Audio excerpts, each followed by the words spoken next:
Olá, olá, queridas alunas, queridos alunos em prática, mais uma vez com vocês, professor Bruno Macacari, para nossa preparação, e agora uma preparação específica, bastante focada em TJ Bahia. É isso, para você, futuro baiano ou atual baiano que vai continuar em casa, não é?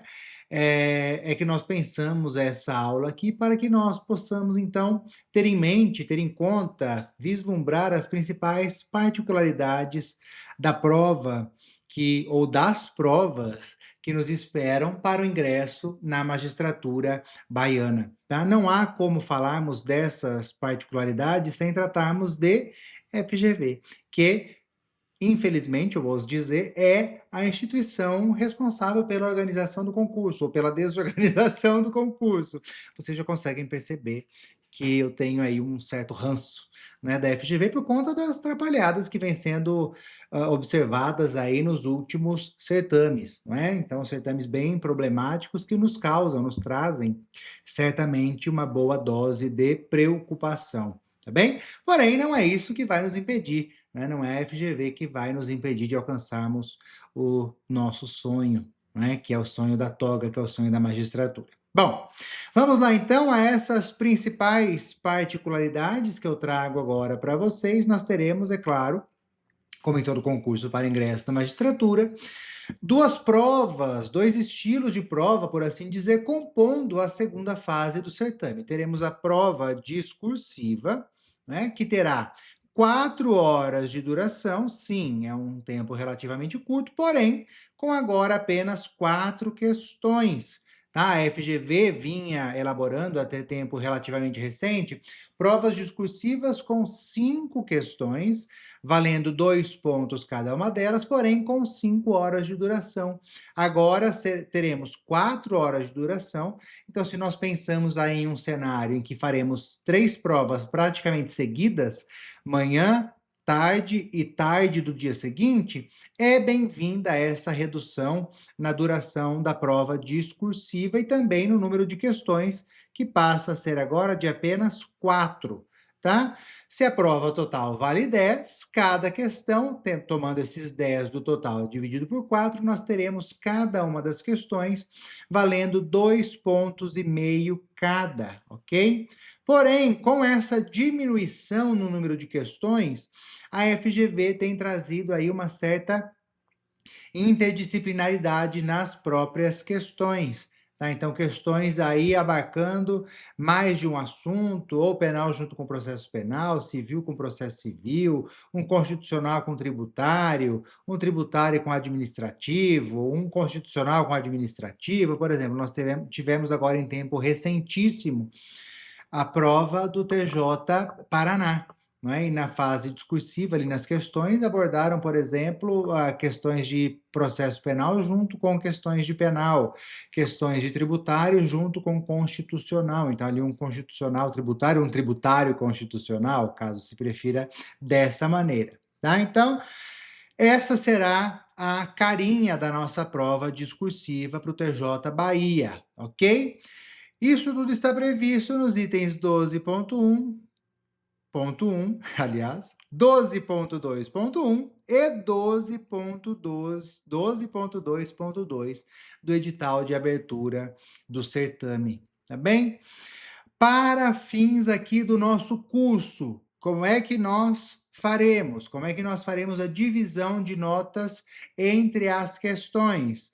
Nós tomaremos cada uma dessas 4 questões, então, para nosso treino, em cada uma das rodadas discursivas. Nós também vamos trabalhar com 4 questões, tá? Porque senão a gente foge do padrão da FGV e nós estamos aqui para focarmos nesse padrão.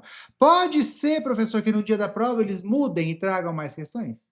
Não, porque nesse caso aqui está previsto, essa dinâmica está prevista em edital. Tá bem? Então, nós teremos 4 questões. Porém, aqui no nosso curso, nós atribuiremos o valor de 2,25 para cada questão. Tá? Por que isso? Porque nós precisamos avaliar o português. Então, Para fins do curso, fica mais fácil para vocês visualizarem onde é que estão errando. Nós atribuímos aí a nota máxima de 2,25 por questão, tá? E reservarmos um ponto para o português, porque esse é o máximo que vocês podem perder ali de nota por conta do emprego do idioma oficial. Nós já veremos isso logo mais, tá? Então, para facilitar a visualização, para ficar claro o quão foi prejudicial o emprego do português, ou, por outro lado, o quanto isso não resultou em perda nenhuma, nós faremos essa divisão só para facilitar a visualização de vocês. Tá bem? Porque a gente coloca ali na correção, por exemplo, nota máxima para todos os quesitos da questão 1, e ainda assim dá 2,3 de nota. Aí você fica olhando e fala assim, o que aconteceu aqui? Então fica mais fácil para a visualização de vocês e para a nossa correção, nós trabalharmos com essa divisão de pontos, tá? Então não estranhem, já digo isso para vocês desde logo, tá bom? Então, essa será a dinâmica da prova discursiva. Tá? Teremos também as temidas provas de sentença. Então, nós temos aqui também essa fase prática, tá? Fase discursiva, que é um tanto teórica, mas temos também as provas de sentença, que são eminentemente práticas, tá? Enquanto ali teremos 4 horas de duração, aqui teremos 5 horas de duração. Então, a nossa prova cível vai ser realizada no mesmo dia das discursivas, então discursivas pela manhã, a sentença cível à tarde, então a gente tem um descanso ali da meio-dia ou do meio-dia até as 3 da tarde, porque às 3 da tarde começa a nossa prova de sentença cível, que se estende até às 20 horas, valendo 10 pontos também, ok? A penal, da mesma forma, mesma duração, porém, como estará num dia isolado, atenção, pelo amor de Deus, para não se confundirem com isso, como será só ela no segundo dia, então nós temos aí também 5 horas de duração, porém uma prova que vai das 13 às 18 horas, tá bem? Professor, o que esperar em termos de espaço, né? Em termos de a apresentação do enunciado, tá? Então, prova discursiva.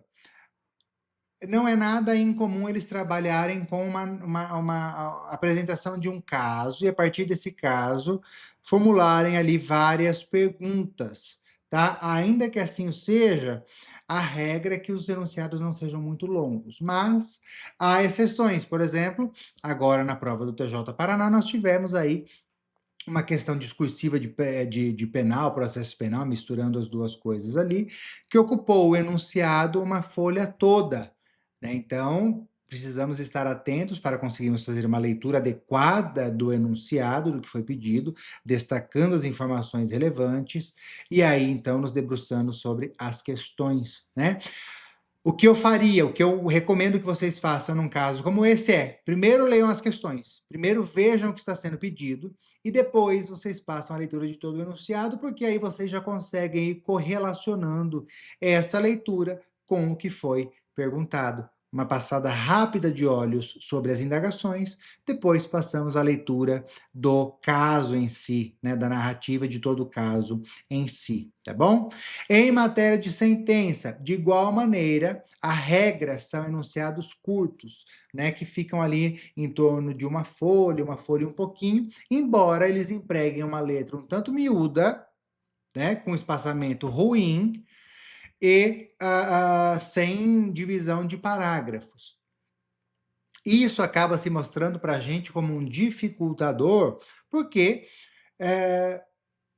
fica mais fácil de a gente deixar passar batido alguma informação, né? Então, atenção redobrada para as marcações. Vão fazendo marcações à margem. A gente tem uma aula de enfrentamento de prova específica, né, para resolvermos juntos uma prova de sentenças, então voltem a ela. Muita atenção para todos esses destaques, muita atenção para o roteiro formal, ali para o nosso desenho do roteiro formal, do nosso esqueleto da sentença, porque isso será sempre valioso tanto para a sentença cível quanto para a sentença penal. Por exemplo, agora na sentença cível do TJ Paraná. Eu estou falando do TJ Paraná porque é o exemplo mais recente, tá? Mas um enunciado um tanto confuso, com muitas informações que a princípio não tinham nada a ver com o caso em si, então ficou um cenário meio nebuloso. Peraí, os alunos dizendo, né, reportando pra gente. Eu li o caso e fiquei pensando, o que é que eu tenho que decidir aqui? Qual é a questão? Eu não estou entendendo. Então, um monte de informação inútil. E isso mostra, então, que nós temos que pescar ali o fio da meada, saber aquilo que vai ser cobrado, aquilo que se espera que a gente aborde, e, portanto, destacar adequadamente todas essas informações e colocando-as sempre com cuidado no nosso roteiro formal. Leio o enunciado, decido o que vou fazer, o que vou decidir, como vou enfrentar, já tenho que ter isso claro para mim antes de iniciar a confecção da sentença, e a partir disso eu faço o meu roteirozinho formal ali, tanto quando for enfrentar a sentença civil, como também em relação à sentença penal, tá? Portanto, enunciado relativamente curto.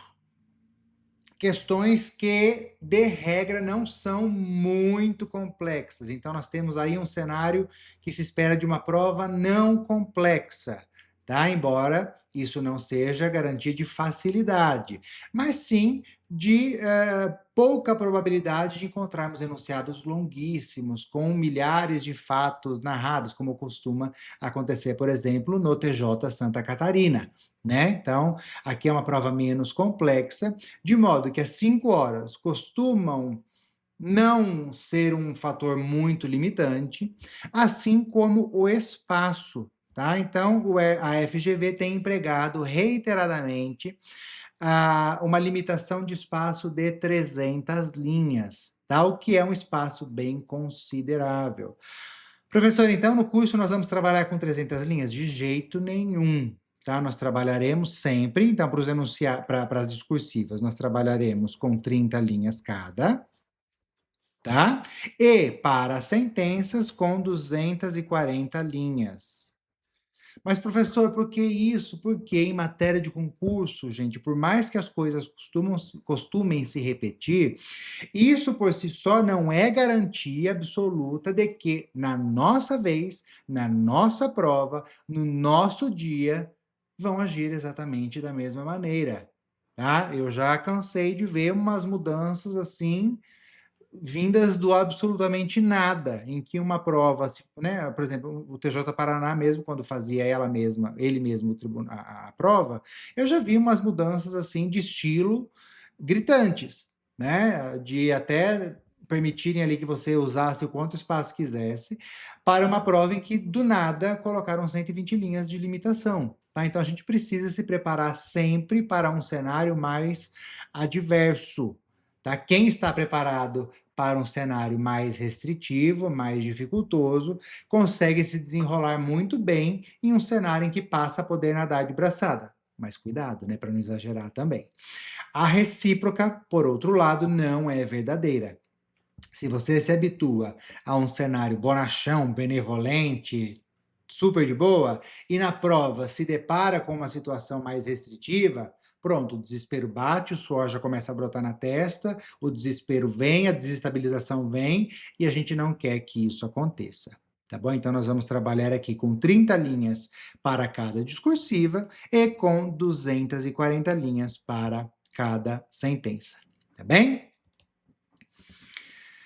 Vejam aqui a questão do português. Na avaliação das provas, item 12.1.2 do edital, na avaliação das provas, estando correta a resposta, considerar-se-á conteúdo e desenvolvimento, então, conteúdo e desenvolvimento pertinentes ao tema, capacidade de exposição e utilização correta da língua portuguesa. Tá? No tópico referente à utilização correta da língua portuguesa, poderá ser descontado até no máximo 10% do total da nota, ou seja, 1. É por isso que aqui no nosso curso, nas discursivas e na sentença, as notas dos tópicos em si somarão 9 pontos e nós reservaremos 1 ponto para que fique bem claro em quanto foi avaliado o português. Nós destinaremos 1 ponto para essa específica avaliação, tá bem? Então não estranhe, isso é para fins didáticos, isso é para facilitar, repito, a visualização por cada um de vocês. E ali nós vamos avaliar a estrutura, né? Se você estruturou adequadamente a sua sentença, se você estruturou adequadamente a sua resposta, se você, apesar de ter acertado o resultado, expôs bem o tema, então expôs o tema de forma clara. Se você trouxe apenas os argumentos que eram pertinentes para aquele desenvolvimento, então sem exceção de linguiça, né? Porque a gente adora quando está inseguro, coloca um monte de coisa ali para ver se descola um pontinho a mais. Então tudo isso vai ser avaliado e não se preocupem, vai ser avaliado de maneira clara. Nós não vamos descontar de você pontuação do português sem indicar, pelo menos exemplificando, os erros mais comuns. Ou dizendo, olha, você não desenvolveu bem o tema, mas sem explicar para você como desenvolver melhor. Então, estejam tranquilos, porque a correção será de fato muito personalizada, muito pessoalizada, e será de fato uma correção, será de fato uma correção com apontamentos, porque de nada adianta você só falar, olha, você está errando, está errando, está errando, mas não me explicar como melhorar. Então a gente tem sempre presente com a gente esse cuidado, tá bom? Eu tô até com medo de passar para o próximo slide, mas eu vou passar, é claro. Vamos lá? Materiais de uso permitido e materiais de uso proibido. É um drama que era até então desnecessário, né? A gente não vinha enfrentando nenhum problema em relação a isso.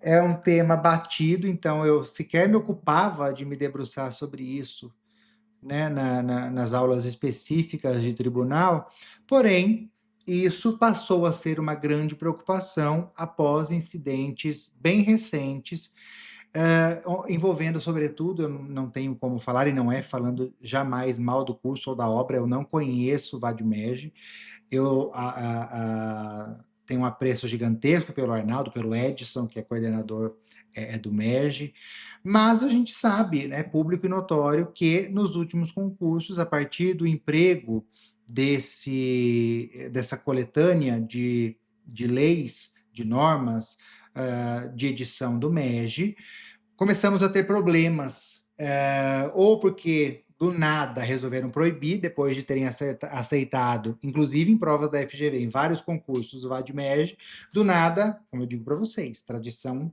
é um bom norte, mas é sempre passível de mudança.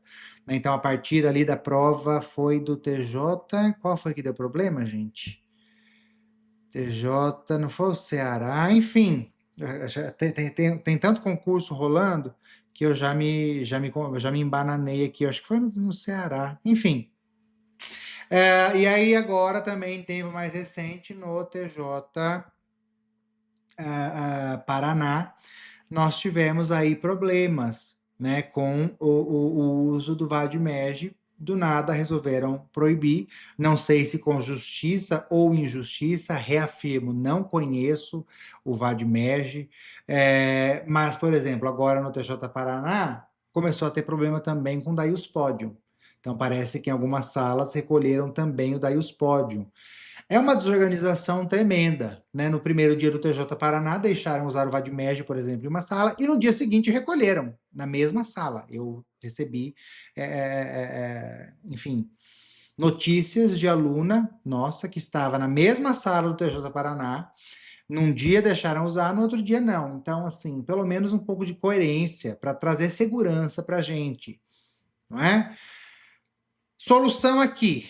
Bom, tá dando problema, não tem espaço na mala, eu não levaria o VADMEG, por exemplo, porque é o que tem apresentado maior incidência de proibições no dia da prova. Ah, não, eu estou tranquilo, eu já comprei, eu já tenho, dá um jeito de levar. Eu levaria, eu faria um esforço sobre-humano para levar, por exemplo, o Vadmerge, mas, em hipótese alguma, e isso vale para a Vadmerge, vale para qualquer outra editora, vocês não me prometam que vocês não vão levar um único Vadmecum, não vão levar o Vadmecum de uma única editora, tá? Diante de todo esse quiprocó que tem dado, precisa levar mais de um vademecum, tá? Porém, vamos ficar atentos agora, primeiramente, ao material de uso permitido. Aqui a gente bem sabe, legislação não comentada, não anotada, códigos, decretos, resoluções, instruções normativas, portarias, índice remissivo, exceto que contenham trechos de súmulas, muita atenção, regimento interno dos tribunais e dos conselhos, lei de introdução dos códigos, exposição de motivos dos códigos. Esse ponto aqui é que nos interessa bastante, tá? O material de uso permitido poderá conter evidências de utilização anterior. Então, já leve consigo, primeiro, um vademecum com o qual você tenha habitualidade, que você já conheça, tenha familiaridade, então o manuseio fica muito mais rápido.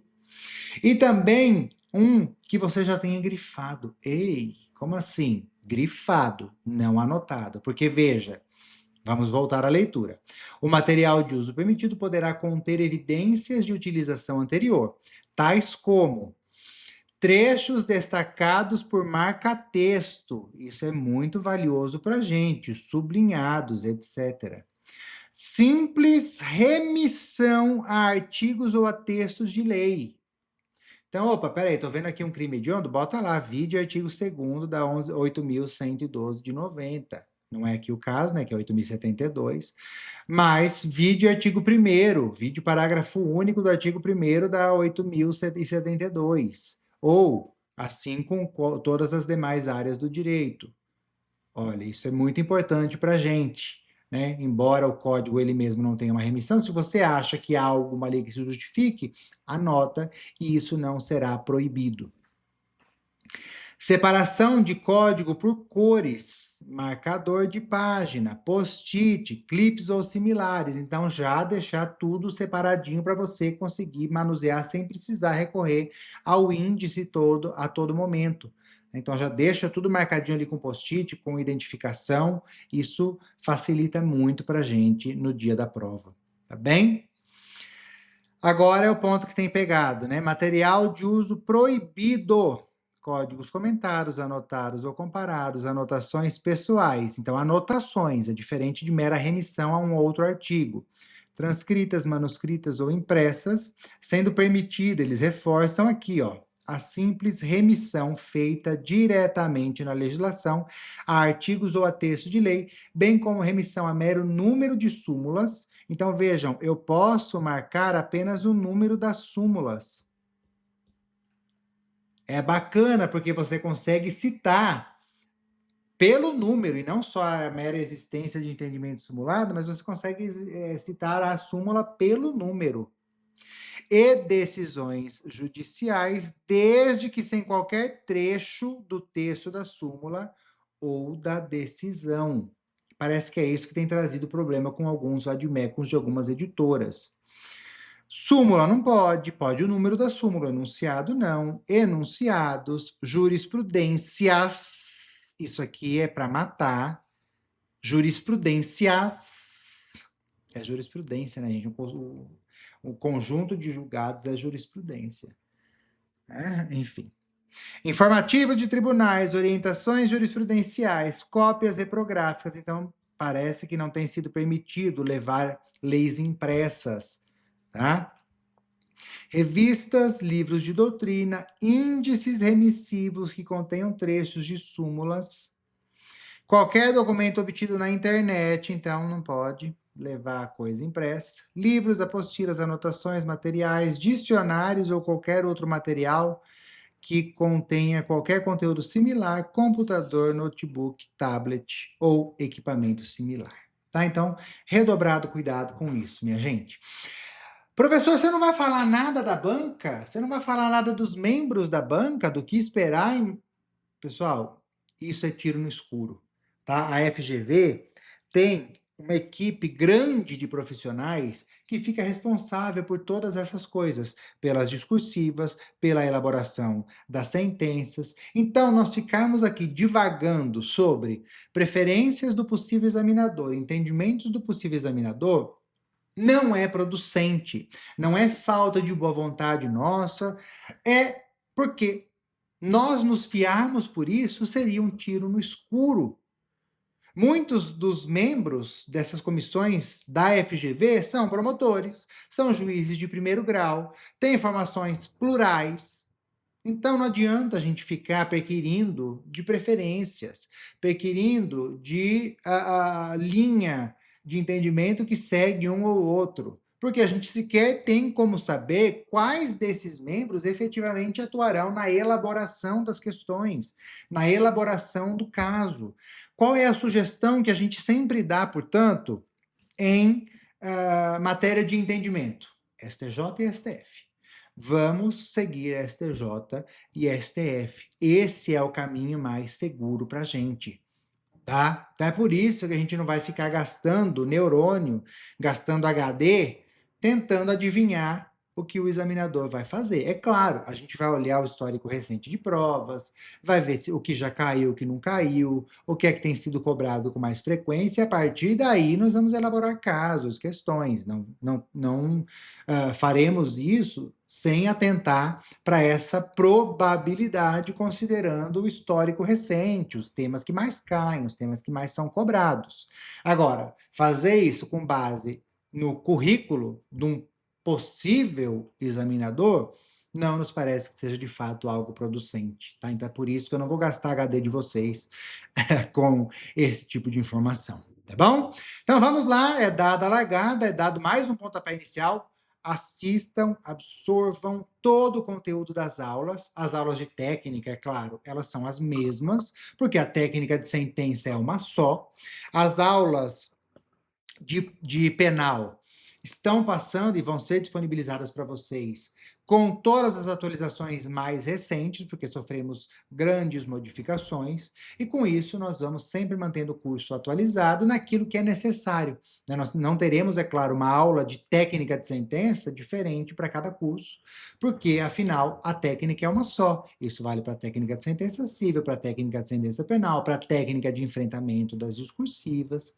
Tá? Então, aquilo que havia de particularidade, eu tratei com vocês aqui, sem prejuízo de, ao longo de todas as rodadas, nós trazemos sempre algo muito personalizado, muito focado em TJ Bahia. Tá bem? Eu agradeço a todos vocês pela atenção e pela companhia. Desejo que tenham bons estudos, uma boa trajetória no curso. Contem conosco sempre e a todo momento. E a gente se vê, a gente se fala em breve. Tá bem? Um grande abraço para vocês. Fui.